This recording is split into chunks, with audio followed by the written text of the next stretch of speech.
مایوسی کفر ہے کہ جب انسان حالات کو اور دنیا کو، دوسروں کو، سب کو اپنی خواہشات کے مطابق چلانے کی کوشش کرتا ہے کہ دوسرے سب لوگ اس طرح بیہیو کریں جو مجھے سوٹ کرتا ہے، جو میرے خواہشات کی تکمیل کر دے.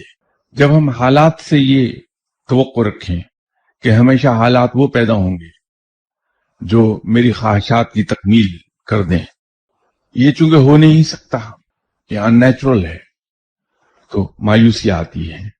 یہ کائنات در حقیقت ایک جگسا پزل کی طرح ہے. تو یہ کائنات رب تعالیٰ کا جگسا پزل ہے، اور رب تعالیٰ ان پیسز کو اپنی اپنی جگہ رکھتا ہے تاکہ یہ کائنات اپنی اصل شکل میں باقی رہے.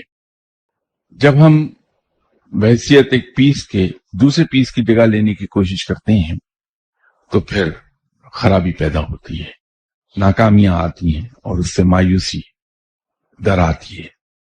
اسی لیے جو متوکل لوگ ہیں، میں نے آپ سے عرض کی تھی کہ توکل کی 3 گھاٹیاں ہیں، اور آخری جو گھاٹی ہے وہ تفویض کی ہے.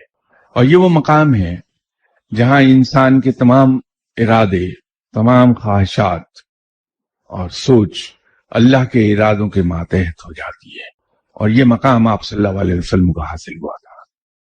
تو انسان کو کوشش یہ کرنی چاہیے کہ وہ توکل میں جتنا آگے جا سکے اور اپنے خواہشات، اپنے ارادے، اپنے کام، ان سب کو اللہ کے ارادوں کے ماتحت کر سکے، تو مایوسی سے دور ہو جائے گا.